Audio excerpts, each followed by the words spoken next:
we'll kick off. And firstly, I'd like to start by acknowledging the traditional owners of the land on which I very proudly stand, the Wurundjeri people of the Kulin Nation.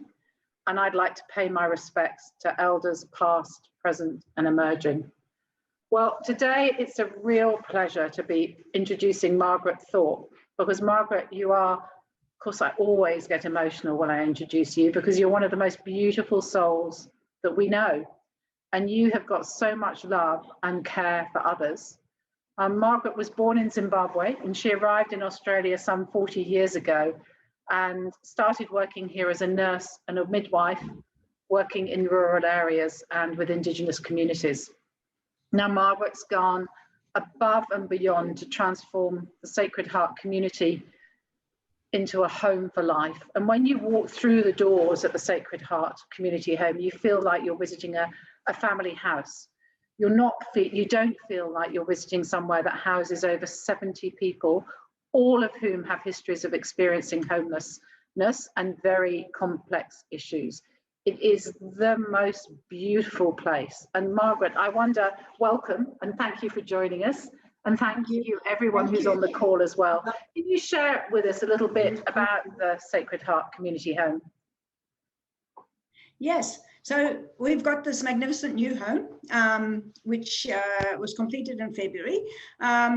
It's incredible. It's such a beautiful place, and the space is perfect for people who've experienced homelessness and then come into this place where they feel so welcomed. And they all talk about how fortunate they are to live in a place like this. The words that I hear people say is, I never thought I'd live in a home like this. So what we do is we provide a home for life for people who have experienced homelessness and who live with significant other illnesses, including mental illness. So you can't imagine that I've now got 83 people living here, and wow. You can't imagine that people could live so well and happily together when there's so many under one roof and all with such different life experiences. And what we try to do is give people a support. So we don't provide care. We try not to provide care. It's about supporting people to live their lives. And many people haven't really had the opportunity right from a young age, right from 14, some of our people younger than that, haven't really had an opportunity to live their lives. And when I tell you a few stories of people that we have here, you'll hear about that. But that's what we do. That's what we try to do. Maybe you could share a couple of stories of the people that you work with, and also give a feel for people's rooms, where they live, and everybody's got their own bathroom as well, haven't they? Yes. So yes. So probably for the first time in their lives, when they come in here, they've got a key for their door and a private bathroom. It's so important. I remember when we were designing this building, one of the things the architects wanted to do was to put in a shared bathroom between rooms, because it's more cost effective and we could have fitted more rooms in. So what I immediately said, that can't possibly happen. Everyone's got to have their own bathroom because they feel so unsafe in a bathroom. This is their life. This is what's happened. So we have this misconception that people who live in other types of boarding houses or who live on the street are, unclean by choice. And it's not. It's because they're fearful. They're fearful of those bathrooms and public spaces where they have to clean, go to get clean. So a private bathroom is like gold. And as soon as they walk into their beautiful rooms, they say, oh my goodness, I've got my own bathroom and I've got a key for my door. That's what, it's such a small thing and we all just take it for granted. The other day I was having my shower renovated and I had to, I couldn't use my shower for a few days and a few weeks even. And I thought, wow, this is what it feels like not to have a shower.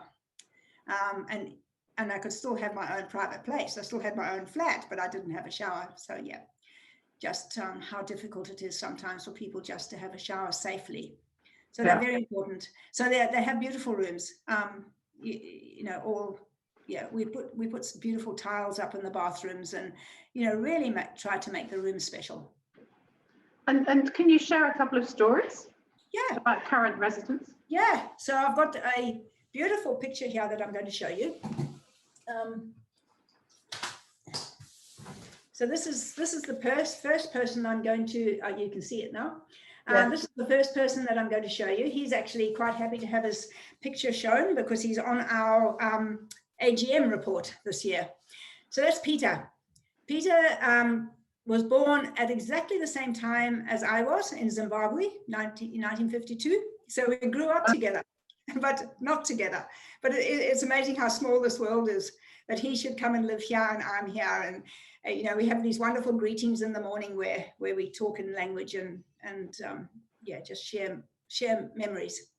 But Peter came to us. He'd been living in one of the towers, and he just wasn't managing with some of the, you know, his life issues.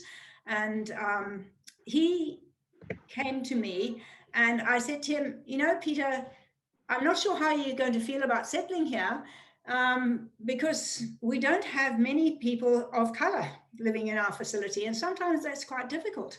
And he said, so he said, don't worry, let me have a try. Let me have a try. And initially he did find it quite difficult. I think he felt, you know, a bit like a fish out of water. But once I realized too that we had a similar background, of course, he at least had that to share with me, which was really lovely. He immigrated only about 10 years ago, and really hasn't done well since then with accommodation or anything else.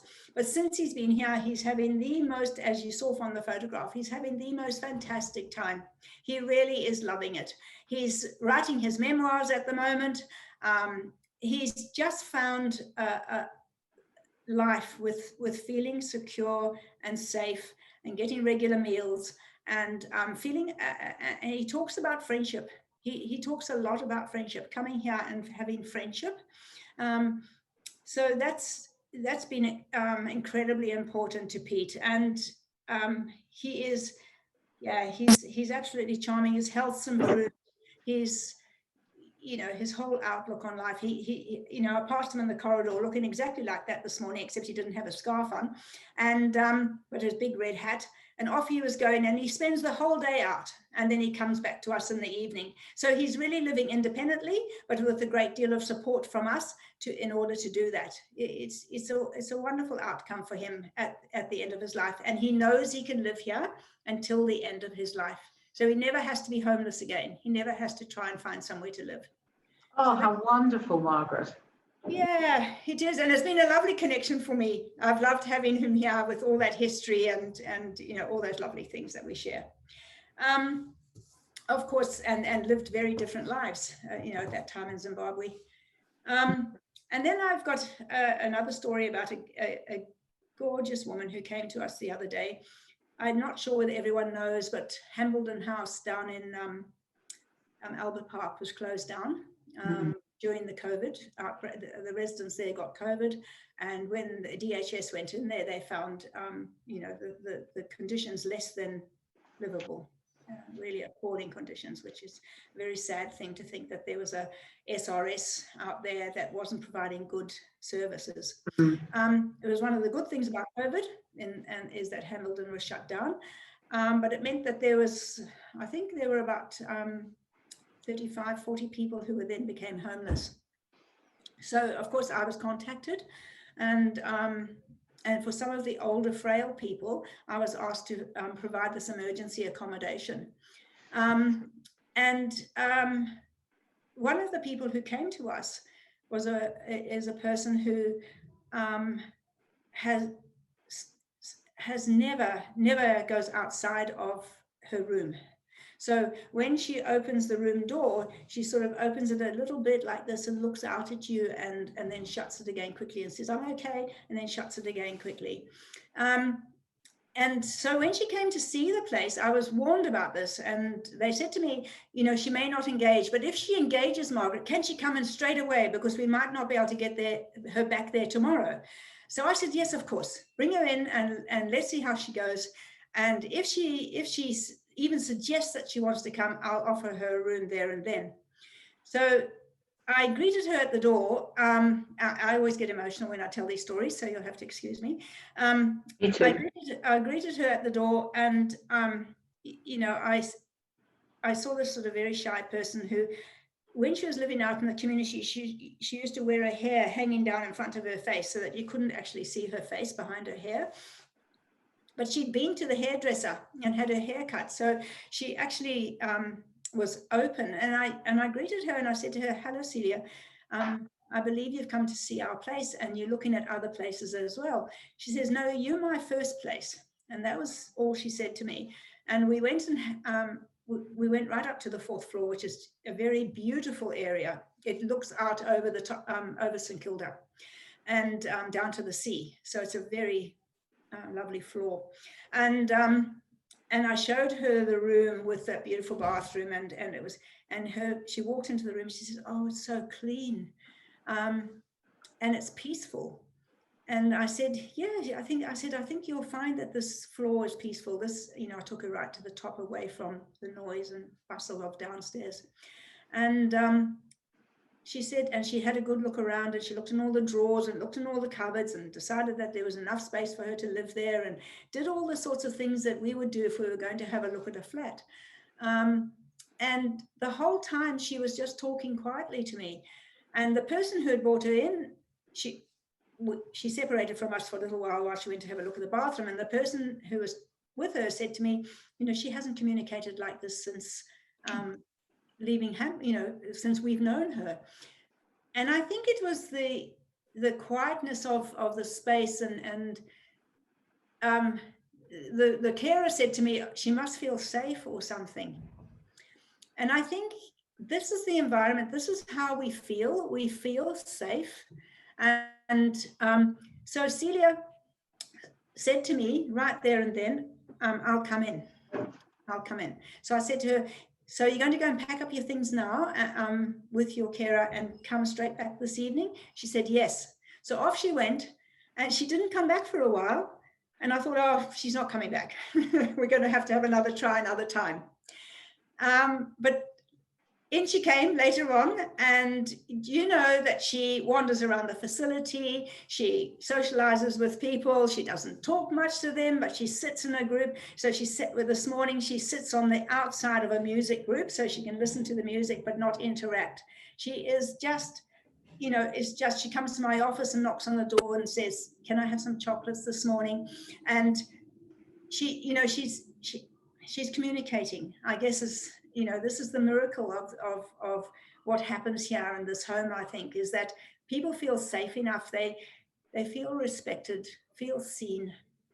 And yeah, I mean, what a gift to me to see her, to see her unfold like that, to see her open up. And hopefully you know, she's a young woman. She's probably younger than me. And so Margaret, the gift is you. You're such a compassionate person. And one of the things that I love is about how you involve the whole family, the whole community in decisions that you make as well. And COVID must have been just bloody awful for you. I saw you a bit during it, so I know how hard it was. I mean, how on earth did you manage? And it must have been very different. Do you want to share just a little bit about that before I ask you about the quilt behind you? Sure. So COVID, yeah, COVID was, I really didn't think I'd be able to keep COVID out of our facility. Because the people who live here are free to come and go as they please. They're not used to being told what to do and to be tied down by any rules. And so I thought, oh my goodness, you know, how am I going to keep them safe? So what I did was I met with them once a week.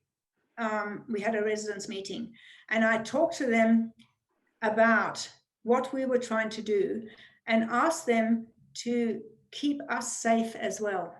So I said to them, I'm trying to keep you safe, but I also want you to keep us safe, the staff safe, so that we work together around this. So I said, for the next 4 weeks, I'm going to shut us down, and I don't want anyone to go out, and only the staff will come in here. No one else will come in. How does that feel? So they said, what? We're not allowed to go out at all for cigarettes or anything.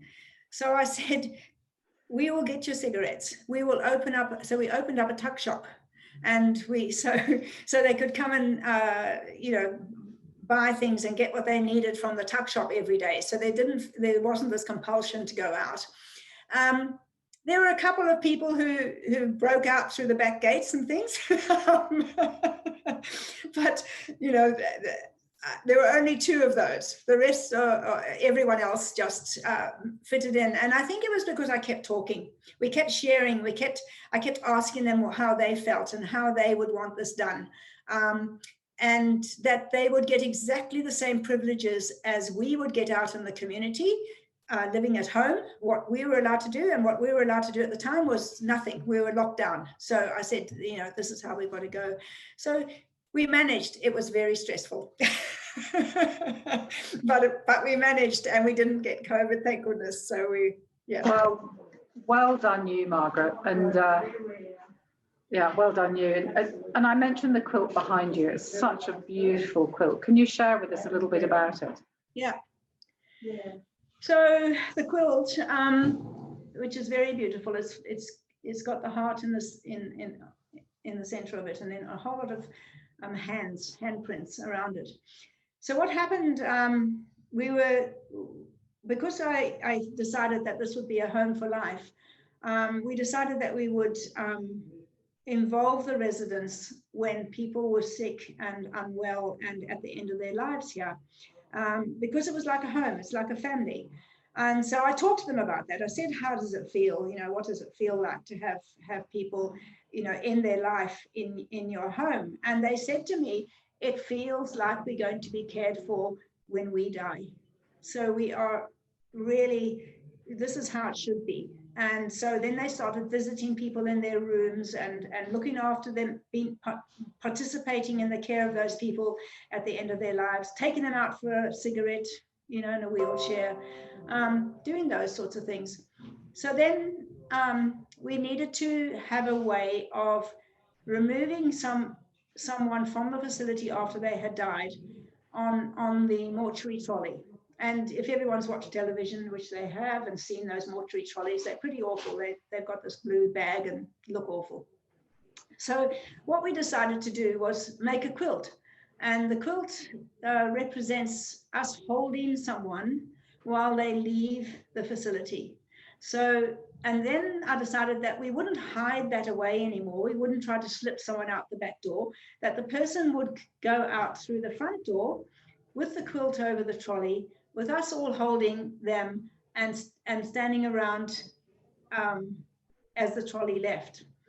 And what a difference it made. It was felt so respectful and holding and caring and incredibly, a continuum really of what we do. We then put the quilt over the coffin in the church as well, because we have a little church up here at Sacred Heart, which is beautiful. And the quilt looks beautiful inside that church. And so the holding goes on until the body's taken away by the undertakers. So it keeps us happy too, not just the residents, because we have we have a lot to do with people here, and we look after them often for many years. So to be able to farewell someone in that appropriate, respectful way is really important to us.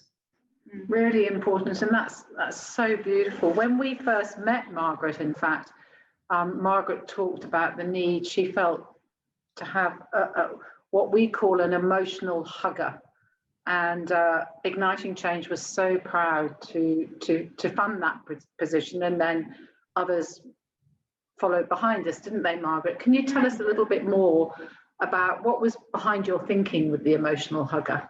Yes. That's been a wonderful thing. We've so I started working, I started managing. I've been here for about 4 years, I suppose, and we were working on all sorts of aspects of a person's support and care. So we looked after the medical, we looked after the psychiatric, we looked after safety and respect and all those sorts of things. But as I walked around every morning saying hello to everyone and putting my hand on their shoulder and saying hello, I had this particular old lady who used to say to me, "Oh, that's so lovely, that's so lovely, lovely, lovely." And I thought, oh my goodness, I can't hug everyone. I just haven't got time every morning. So I need someone who I can ask to hold people's hearts. So when I asked this particular person, I had to have a special person, of course. I had to find the right person. So I had someone in mind, and I went to her and I said to her, would you come to Sacred Heart? Would you think about working at Sacred Heart and helping me hold people's hearts? Because we were doing everything else. We were doing all the physical, all the mental, but there was this gap. So I employed this person who we now call the emotional support person to hug, basically, to catch up with people and to touch and to hug. And it's been a really important thing for all the residents, but us too. I feel in the morning, I think to myself, oh yeah, thank goodness there's someone else to help me hold people.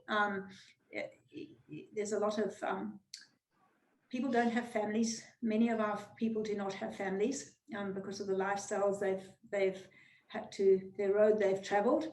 And so to have this place is their family, and we need to think about the emotional support that we can give people and the lack of that in their lives prior to coming here. So it's a really lovely and important thing, and Igniting Change did take it on, which was wonderful. Wow, absolute joy to support something like that. I mean, Margaret, you hold a lot of people, and I guess I'd also like to say thank you, because you're now a trustee of Igniting Change, and we're so proud to have you on our board, and you bring great insight to us. You're a terrific board member. But less of that, I'm going to move on. If you could, actually, what are you most proud of at your work? So I was thinking about that, because that's a difficult one to answer. I think what I've taught staff around caring for people who have experienced trauma and homelessness and live with mental illness is that we see the person, we hear the person, we actually respect a person. We don't look at the disease and take someone in because they might have schizophrenia or they might have some other mental illness. We put that baggage aside. That's their suitcase. I always say that's their suitcase. Look at the person. And so at Sacred Heart, that's what we promote, is looking at the person and providing that respect, which is, I think, why it works so well when we've got 83 people living together, because I also talk to the residents a lot about respect and respecting each other. But that's probably a huge achievement. I was talking to my admin staff this morning, and someone walked past, one of our residents. I said, "Isn't it amazing how we have so many people living here, and each one is a person in their own right, is this wonderful individual?" And she said to me, "Do you know, before I started working here, I didn't know about people who had been homeless and who had been traumatized." She said, "My life didn't include those people." And so my other joy is that I share these stories with everyone, so that, people who have lived on the street or are still living on the street, people are not invisible. We must see them. We must know that people are there, that they are there as a very precious, special person in their own right. And I think that sharing these stories helps that. I think it helps you know, as I say, this as admin person didn't know. And I probably didn't know as much as I know now either. I think it's, you know, I think we all need to learn, but I think we all need to know about and listen to and hear the stories of people who've experienced life in a different way. So much what we believe at Igniting Change as well, and see the person, don't see their label. That's right. Do you take volunteers? Yes. Margaret, you got many volunteers? We can always do with more volunteers. So, what kind of roles do they play within the organisation? So we have people that come in and are actually one-on-one support people who come in, and you can take people out for coffees, who could, you know, play music with them, or, you know, do any of those sorts of things. Do art. Art's a big thing. People love to do art. And then other volunteers prefer to be in groups of people and work with our staff with a group of people.